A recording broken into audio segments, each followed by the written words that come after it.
adik-adik, bertemu kembali pada video pembelajaran. Kali ini kita akan bahas tentang gerak pada tumbuhan.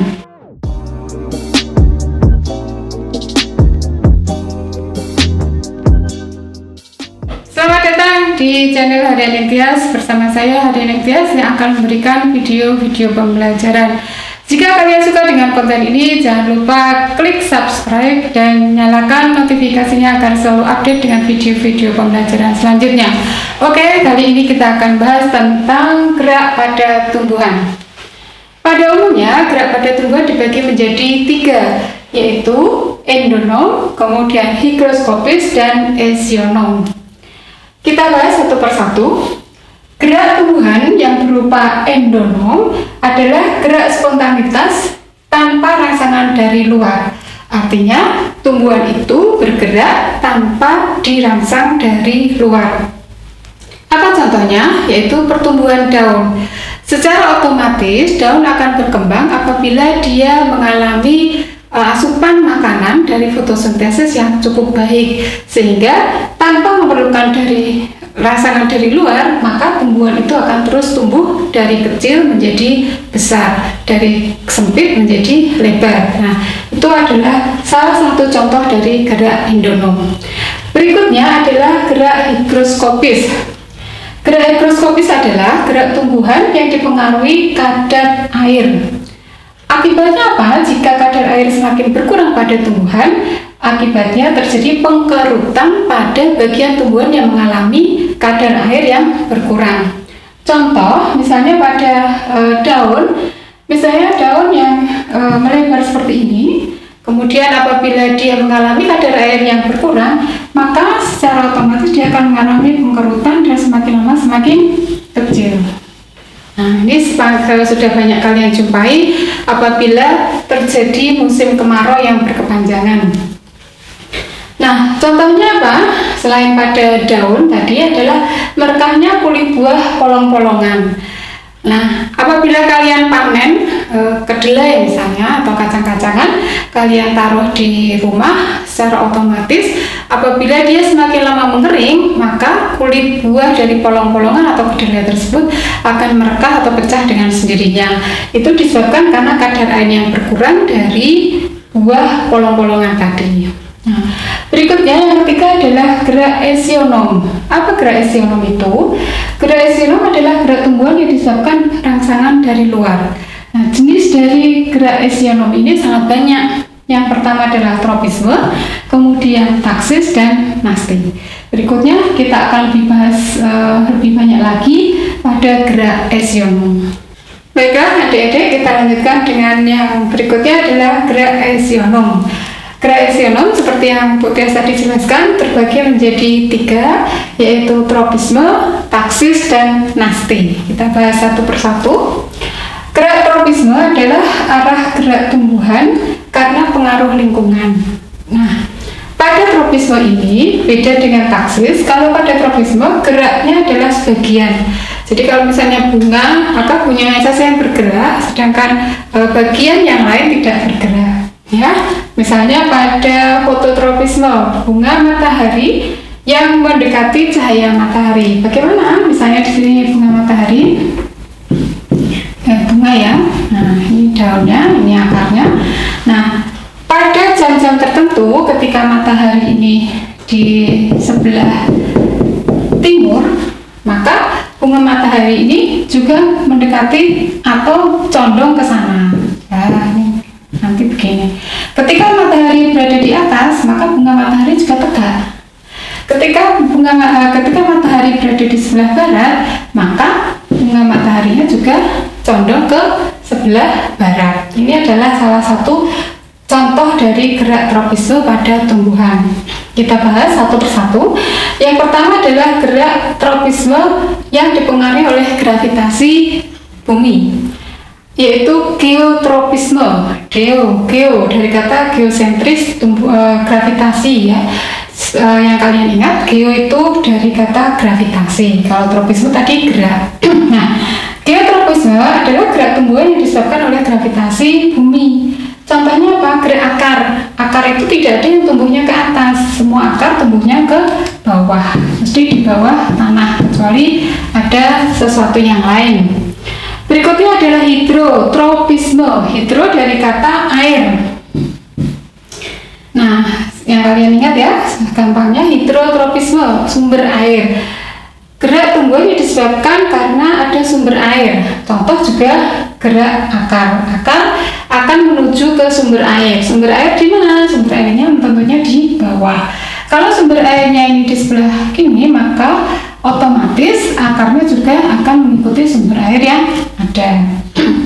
Berikutnya adalah tikmo. Tikmo itu dari kata sentuhan. Artinya, jadi tikmotropisme adalah karena sentuhan. Contohnya adalah gerak sulur. Sulur itu adalah misalnya kalian punya tanaman kacang-kacangan, maka kalau di sini ada bambu, kemudian di sini juga ada bambu, di sini tumbuhannya, maka sulurnya akan mendekati nih. Nah, mendekati, dia ingin disentuh. Kalau sudah disentuh, kalau misalnya kamu tangannya di sini, maka otomatis sulurnya akan mengikat tanganmu. Tetapi kalau di sini ada bambu, maka otomatis sulurnya di sini akan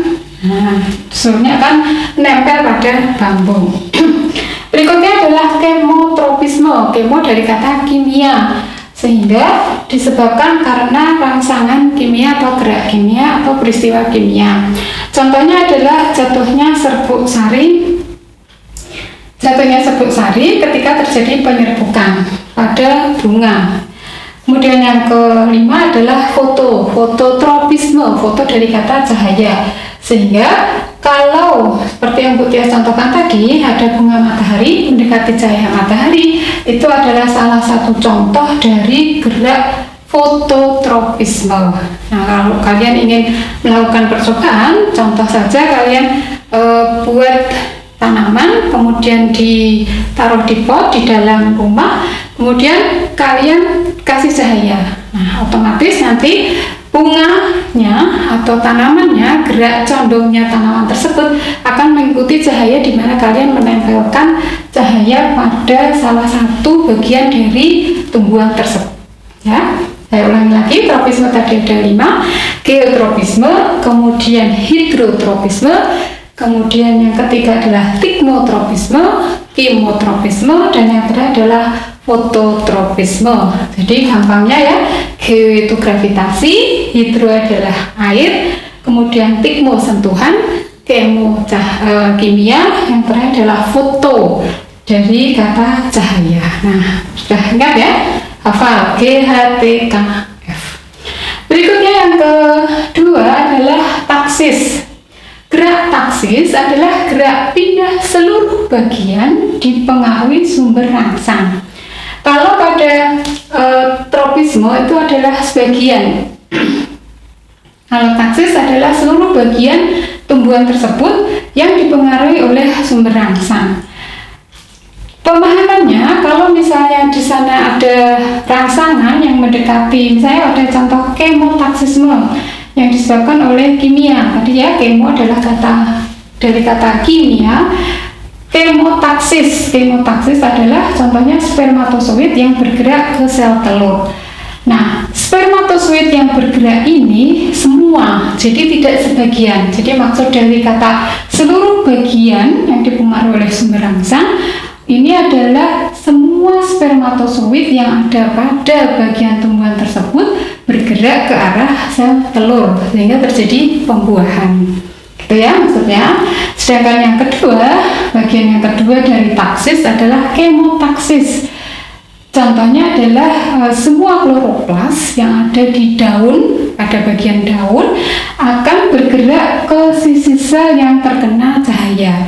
Jadi misalnya di sini ada daun, kemudian di sini ada kloroplasnya, yang di dalam kloroplas ada klorofil, maka ketika di sini ada cahaya matahari, otomatis akan terjadi gerak fototaksis, yaitu semua kloroplas. Jadi semua kloroplas yang ada ini ya, satu buah kloroplas ini akan bergerak ke sisi yang ada cahaya mataharinya. Itu ya. Jadi tidak sebagian kloroplas, tapi semua kloroplas. Tapi yang perlu kalian ingat bahwa bukan maksudnya semua daun ini, tapi bagian yang dipengaruhi oleh sumber rangsang. Kalau misalnya ini yang terdekat ini adalah kloroplas yang sebelah A misalnya, maka otomatis seluruh bagian kloroplas A yang bergerak mendekati sisi yang terkena cahaya. Sedangkan kloroplas yang ada di B tidak, karena dia terhalang misalnya gitu ya.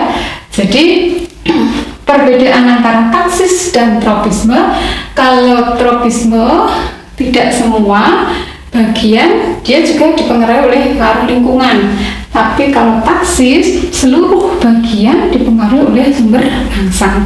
Kalau taksis hanya ada dua, kemotaksis dan fototaksis. Nah, gerak esionom yang ketiga adalah nasti. Apa itu gerak nasti? Kita akan bahas selanjutnya. Nah, kita lanjutkan pada gerak nasti. Apa itu gerak nasti? Gerak nasti adalah gerak sebagian tubuh tumbuhan akibat rangsangan dari luar, tetapi arah geraknya tidak dipengaruhi oleh datangnya sumber rangsangan tadi. Maksudnya bagaimana? Kalau misalnya pada gerak sebelumnya semuanya bergerak menuju sumber rangsang. Misalnya tadi ada bunga matahari, dia ada cahaya matahari, dia bergerak menuju sumber rangsang. Nah, beda pada gerak nasti. Gerak nasti ini berpengaruh, cahaya berpengaruh, tetapi gerak dari tumbuhan tersebut tidak selalu kepada sumber rangsang. Misalnya, kalau di sini ada cahaya matahari misalnya, nah pada gerak nasti ini tidak menuju ke sumber rangsang. Jadi misalnya di sini ada bunga pukul 4, tahu ya bunga pukul 4 yang dia kalau mekar pada jam 4 sore. Dia tetap ke atas walaupun arah matahari dari barat. Nah, beda ya dengan yang sebelumnya. Kalau yang tadi fototropisme tadi dia bergerak mendekati sumber cahaya. Tapi kalau gerak nasti dia tetap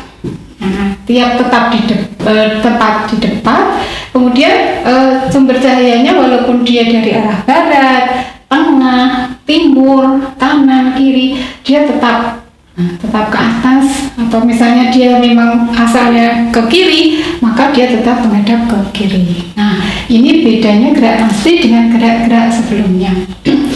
Gerak nasti juga sebagian, jadi tidak semuanya bergerak akibat ada rangsangan. Jelas ya? Nah, gerak nasti ini dibagi menjadi 5, yaitu yang pertama nikti nasti. Nikti dari kata malam. Gerak nikti nasti adalah gerak nasti yang diakibatkan oleh rangsangan dari lingkungan pada saat malam hari. Contohnya apa? Contohnya adalah mengucupnya daun tumbuhan atau gerak tidur daun. Jadi yang perlu kalian tahu bahwa pada malam hari daun itu juga mengucup atau tidur. Sama seperti kita kalau malam hari tidur. Nah, gerak tidurnya pada daun ini tidak dipengaruhi oleh malam hari atau tidak dipengaruhi oleh sumber. Kalau malam hari dia harus mataharinya mengikuti bulannya dan seterusnya, tidak. Tapi dia tidur ya tidur seperti kalian ya. Kemudian yang kedua adalah fotonasti. Fotonasti adalah akibat gerak nasti akibat rangsangan cahaya. Ini seperti yang Budias tadi jelaskan. Contohnya adalah mekarnya daun pukul 4 pada sore hari. Jadi kalau matahari berada di sebelah barat, maka daun pukul 4 ini tidak menghadap ke barat, tapi tetap berdiri tegak dan dia mekar. Berikutnya adalah tikmonasti. Tikmonasti ini adalah akibat getaran atau sentuhan. Gerak nasti akibat getaran atau sentuhan. Contohnya tanaman putri malu. Kalian pernah memegang putri malu ya, daun putri malu. Tanaman putri malu ini kalau disentuh, kemudian dia menutup. Apakah itu rangsangannya dilempar atau dipegang dengan halus, otomatis ketika daun tanaman putri malu ini kena sentuhan dalam bentuk apapun, dia akan menutup ya. Kemudian yang berikutnya adalah termonasti, gerak nasti akibat rangsangan suhu. Contohnya kalau kalian punya bunga tulip, maka dia akan mekar pada musim semi. Musim semi kalau di Indonesia tidak ada ya. Kalau di Indonesia bunga tulip ini mekar pada waktu dia peralihan dari dingin ke musim kemarau. Dia bunga tulip ini tidak akan mekar pada musim dingin atau musim penghujan yang curah hujannya tinggi, maka bunga tulip ini tidak mau mekar. Berikutnya yang terakhir adalah nasti kompleks. Nasti kompleks ini adalah gerak nasti yang disebabkan berbagai macam rangsangan atau rangsangannya lebih dari satu. Contohnya apa? Adalah buka tutupnya stomata. Stomata itu apa, Adik-adik? Ya, mulut daun ya. Karena disebabkan kadar air atau kadar air kemudian cahaya. Jadi rangsangannya tidak hanya satu tetapi lebih dari satu. Kalau buka tutupnya stomata ini disebabkan karena rangsangan yang berupa kadar air dan cahaya.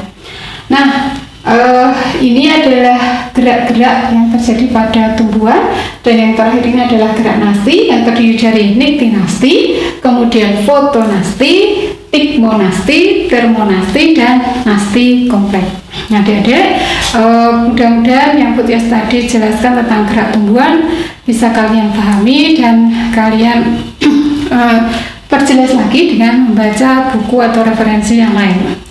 Demikian materi video pembelajaran yang bisa saya sampaikan. Jika ada pertanyaan, kritik, dan saran, silahkan isi komen di bawah ini. Jangan lupa like dan share pada teman-teman kalian. Saya Hadiah Nengtyas, selamat belajar dan salam sukses selalu.